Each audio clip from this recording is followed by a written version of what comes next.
Welcome to Chasing Dragonflies. Join us as we explore the glorious chaos of chasing life, only to discover the God of the universe is chasing us. I'm your host, Jane Foster, triplet mom and fellow sojourner in the land of motherhood. Hi, friends. Thanks for tuning in to Chasing Dragonflies today. And I trust that in your household that summer is in full swing, as it is in mine, and that is full of blessings and adventures, and then sometimes real challenges as well. And so I am delighted to share a conversation with you today with Lindsey Goff Viducich, and she is the author of a brand new children's book, The Amazing Brain Club. Thanks, Lindsey, for choosing to be on today. Thanks so much for having me. I'm so happy to be here. Thank you. Lindsey, share with our listeners who may not be familiar with you and your work, who you are and where you came from. So I am the author of The Amazing Brain Club. I'm a teacher. I've been teaching for almost 13 years now. So it's been a really long time. And I get to work with kids from all different kinds of backgrounds and get to work on helping to support their families. And for the last few years, I've been in school leadership that involved, working with a lot of kids and their grown-ups. So I got to write this book really with those kids in mind, but then also for my own kids. I have two children and was wanting to write a book that is a resource that I wish that I had, as I'm going through parenting. So, I'm excited to be here today and share more about that with you. Thank you. Tell me the heart behind this book and what prompted you to want to write such a powerful story and message, but wrap it in a children's book. Yes. My favorite feedback that I've gotten, it hasn't just been for kids. It's a children's book, but there are so many grown-ups who have responded saying, I wish that I had had this message when I was a kid. So really, The Amazing Brain Club came from multiple moments. So I was diagnosed with ADHD as a grown-up, so just a few years ago, and then have navigated that as a teacher with the children in my classroom from all different backgrounds. And then, raising kids, you find out who your kids are and their unique wiring. So I wanted kids to understand that the way that they are made is not something that is inherently broken, right? Like instead of looking at kids and going, what's wrong with you? I wanted to switch the question to be, what is everything that's right with you? Because I know that it's the kids who have been like the little fireworks in my class, like those really exciting ones. They're the ones I end up learning the most from, that we all get to learn the most from. So that's kind of strung together all the different moments that really inspired this book. I love that. You have a great description in the book of file cabinet brains and confetti brains and just the way that we're made differently. Can you share more about that to just help our listeners understand the differences you identified? Yes. So my goal in making the book was to have examples and illustrations that would really resonate with kids. So there's an example of a file cabinet brain. Those would be folks who are the linear thinkers who have their ideas kind of categorized neat and tidy. I am married to a file cabinet brain. He's incredible. He can focus on one thing for like 5 hours at a time. It's incredible. But then there's the confetti brains where these ideas are moving around so fast and everything's jumbled up together, but it also allows for really creative connections to be made. And the thing we wanted to be really careful about in the illustrations is to not show the file cabinet brains as like dreary and gray and boring, and the confetti brains is a party, which it is, but to show both as these like bright and colorful and positive. And isn't that awesome that your brain looks like a file cabinet and my brain looks like confetti? And those are just really accessible analogies for kids. I can relate so much to this because I'm the file cabinet married to the confetti brain. And so there are it's a beautiful thing. And then it can also be a challenging thing just because you process information differently. But I will say he has the best ideas, and he is the author of our greatest adventures as a family. And then I end up being the person that probably helps put the pieces together to help execute it. But it's all his big dreams. And so it's really a beautiful thing when you can figure out how to play on the same team with somebody wired different from you. And that's been a real blessing for us. Definitely. That's fantastic. And I think as grown-ups too, we've built up that relational and emotional muscle to be able to accept those differences and work with them and celebrate them.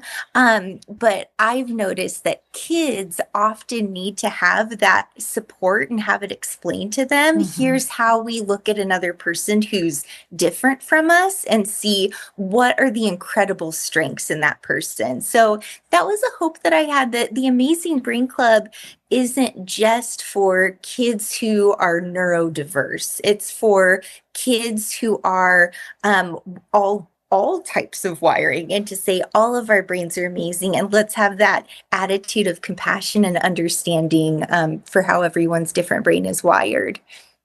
I think that's so good because it's easy to spot differences in people. And so the bully on the playground typically doesn't pick the kid that's just like him. He picks the kid that looks or behaves differently to pick on, or the mean girls. You know, we pick the girl that maybe is not dressed the same or doesn't talk the same or have the same hobbies. And so we can see different as bad.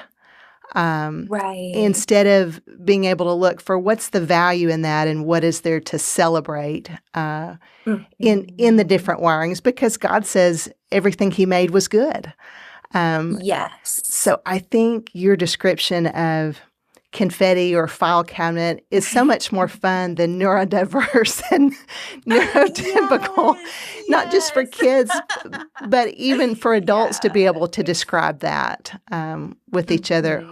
Really more fun and more palatable to be able to have those conversations and recognize those things. So thank you for doing that. Oh, thanks for saying that. Yeah, that's been my favorite, is seeing, I walked into my daughter's preschool classroom and they'd read the book there, and then each of the kids had drawn a painting of like, here's what my brain is like, and the teacher was having the kids identify like, this is how I see. I think my brain is like this. I think my brain is like the one that could get you on a rocket ship to the moon. There's so much energy in it. And it just gives these really positive terms where kids who have ADHD or any type of neurodivergence are more likely to receive words of correction. And so I wanted to have a book that really gives these words of celebration, that provides really easy access points for how we talk about ourselves and others, that just celebrates the strengths. That's a beautiful thing. What are some of the things that you have learned from your years in the classroom or even as an administrator in helping to celebrate kids with different skills that we can apply to the people we're raising in our own homes? Do you know what has been the most important conversation I think that I've gotten to have with teachers that I get to work with, is the idea that every child's behavior has a related strength. All of their behaviors do. It's a strength that's just waiting for support. And I like to, when I work with kids, imagine the timeline of their lives and where they are on that timeline. And you think, like, my 7-year-old is having this really hard time in school, but they only learned to walk like 6 years ago. Like, it really hasn't been, and they have, decades of wonderful years ahead of them. So having that compassion of where are they on their timeline, how recently, Did they learn to walk and speak? And then you realize, whoa, they need to be shown and encouraged towards, here's how we can do things really well. But then also looking at, it's easy to say, like, this kid who talks so much in class, oh, that's so frustrating. What if instead we say, man, this kid is a really gifted public speaker. How do I channel that? Right? Or this kid is just so shy. They don't talk at all. What if we say this kid is really observant and perceptive and intentional, and how can we really shape and encourage them to grow towards their greatest strengths? So that's even been like a professional development time. Like, as you sit to write your report cards, as you sit to prepare for conferences, ask yourself, with the behaviors that I'm seeing that, might be tricky in class, what's the related strength? What are we helping this child towards? And then that's the language that we use towards kids, right? You say, man, you really have a strong sense of justice. They may be tattling all the time in class, and that's really hard, but you want to affirm, like, they have this really beautiful sense of justice. So how can we channel that in a really healthy and positive way, and talk with their families about that and say, hey, how can we partner together to support this child? So hopefully those are just some practical next steps that families can take as they're, gathering together with their child's teachers and the other adults in their lives to really affirm them for who they are becoming. I love that, because it doesn't matter what kinds of brains are in your household. That fits for all of us, because we all have strengths that can feel problematic at times, or you can see that in your kid, like the tattler, Totally. Some of those type things where you think, oh my goodness, how are we going to rein this in? But to be able to see it as a positive if it was used in a more mature way, which they're not, they're kids. What a beautiful way to be able to flip that and help encourage them in the right way. Yeah. One of the things I've thought about yesterday is just as I was preparing for this conversation, one of my kiddos leans confetti brain. And so some of the challenges can be, we'll say he's really distractible. But I thought, what if we, instead of said distraction, because that seems negative, looked at what is he captivated by? What is his attention captivated by? And for this kid, he sees what needs to be fixed. So you can say, hey, clean up your room. It's time to tidy up. And you might go in his room and he's taken apart a whole Lego set because there was a part that was not put together properly.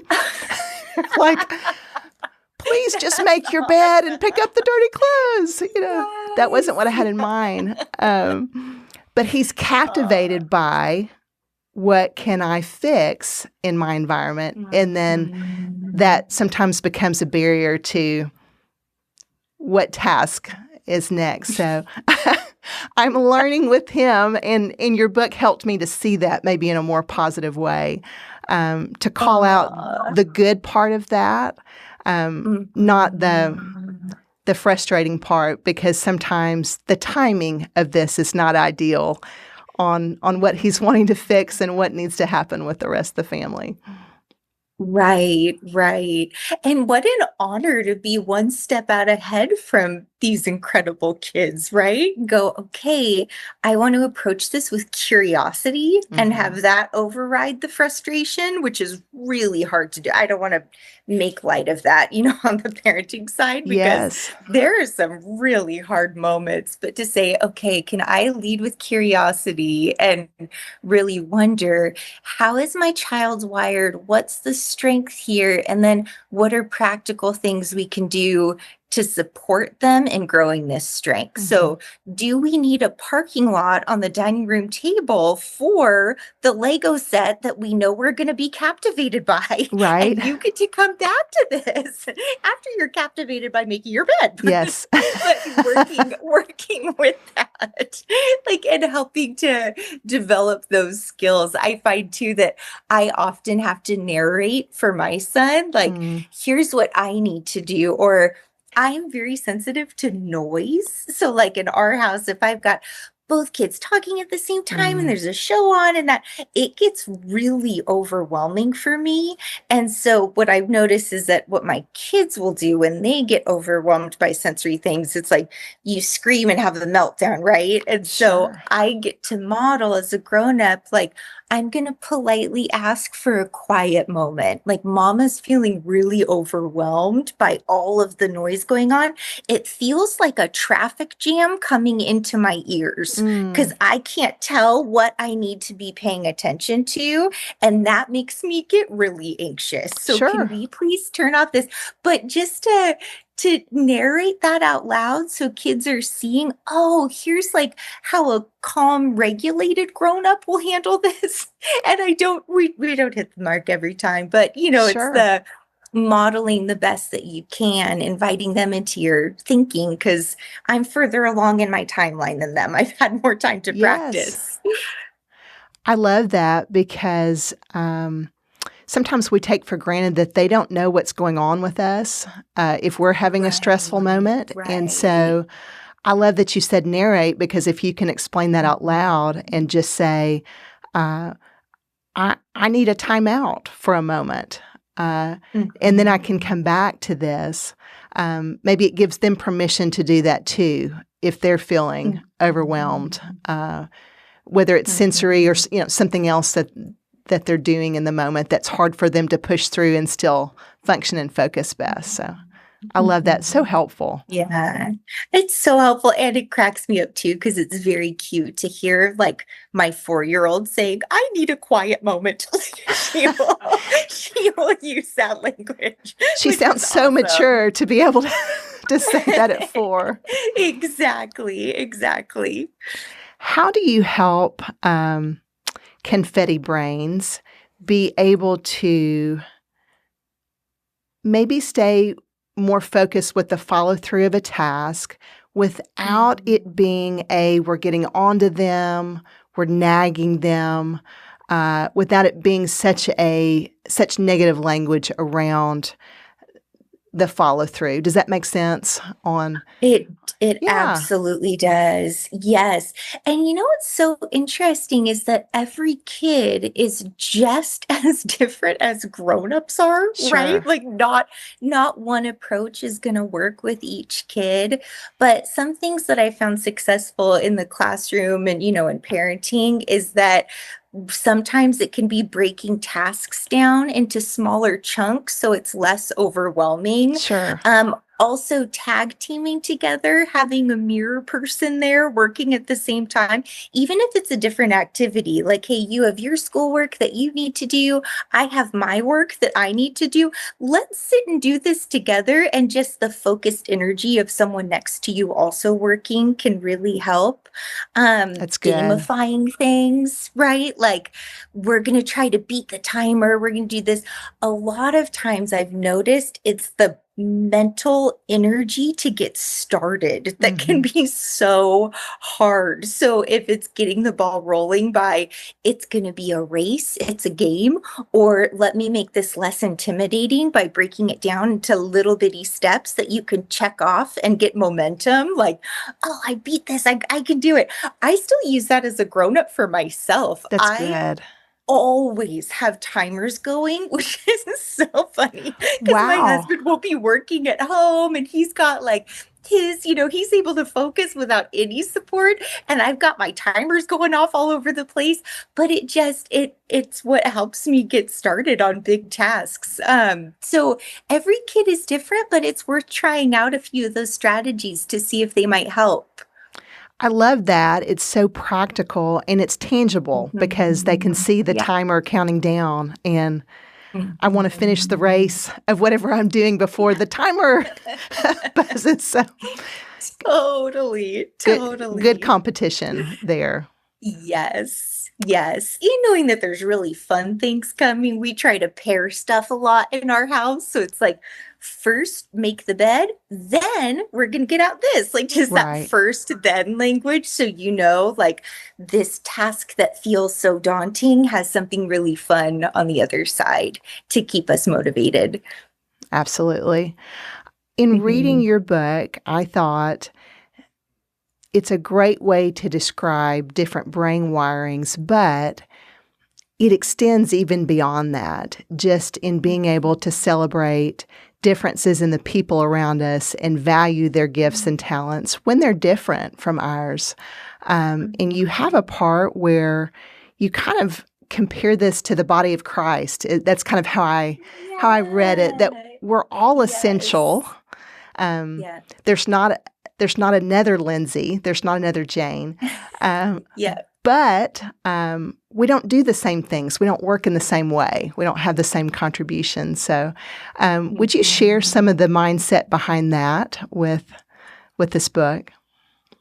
Yeah, of course. So one of the really ambitious goals with this book was to present a theology of neurodiversity. Like, where does this fit? How do we bring together science? And a child psychologist reviewed the book too to say, like, does this have all green lights? Does this fit?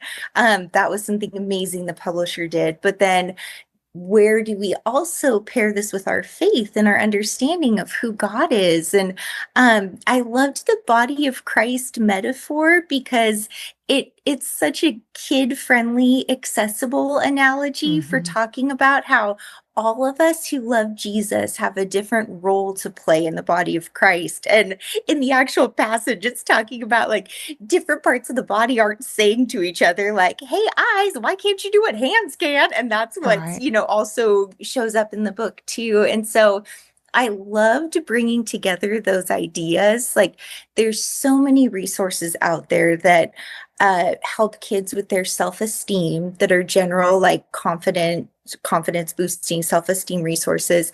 There are lots of resources out there that explain what ADHD is and different coping strategies, which are also phenomenal, but not a whole lot of resources for parents that if you are a family where faith is important to you, where you could share that with your kids too. Like, hey, let's take it one step further and say, God doesn't love you even though you have ADHD, because there's like a tolerance implied in there, like I'm putting up with this.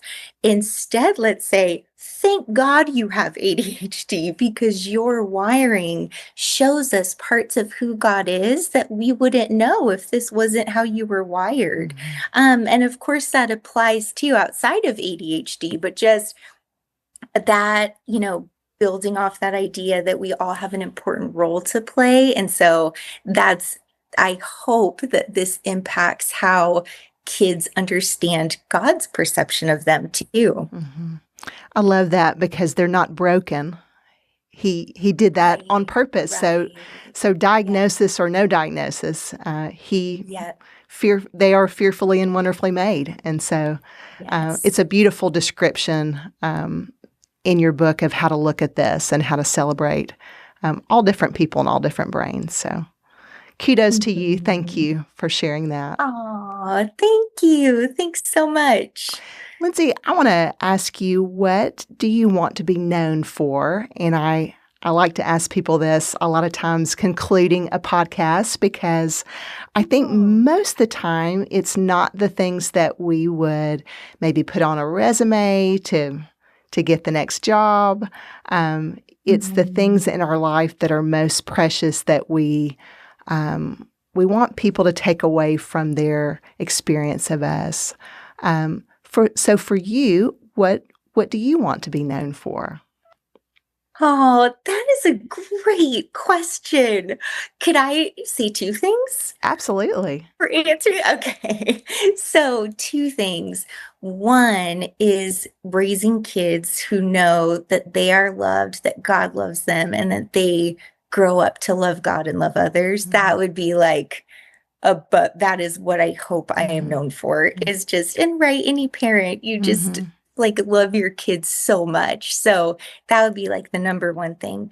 And then the number 2 thing is just being known for really supporting adults who are trying to help kids. Because that's really, for me, the sense that or just what I feel so strongly about is there's nothing better in the world than when adults are coming together to support kids in any way, shape, or form. It takes so many different, so many different forms. So I really hope that that's something that I'm known for. Well, that's really beautiful, and you're well on your way in that journey. So thank you for sharing your words and your work with us. I want to be known for celebrating well, the big things, the little things, sometimes just the insignificant things. But your book and the concepts behind this help me do that better in my own family and with the people around me. So thank you for being a light in the path on that. So I just appreciate that so much. How can people find you? This is not the only book that Lindsey has written. So how can people find you and find your words if they want to know more and buy your book? Oh, thank you. Well, I have a website. It's lindseygoffviducich.com, and you can contact me there. It has information about all of the books that I've written and also has some free resources to download, which is kind of fun for parents, especially, if you're trying to find fun things to do at home with your kids. And then you can also find me on Instagram and stay in touch there. So, and then the books are available wherever books are sold. So I hope that people are able to connect, and I'd love to hear from you. Wonderful.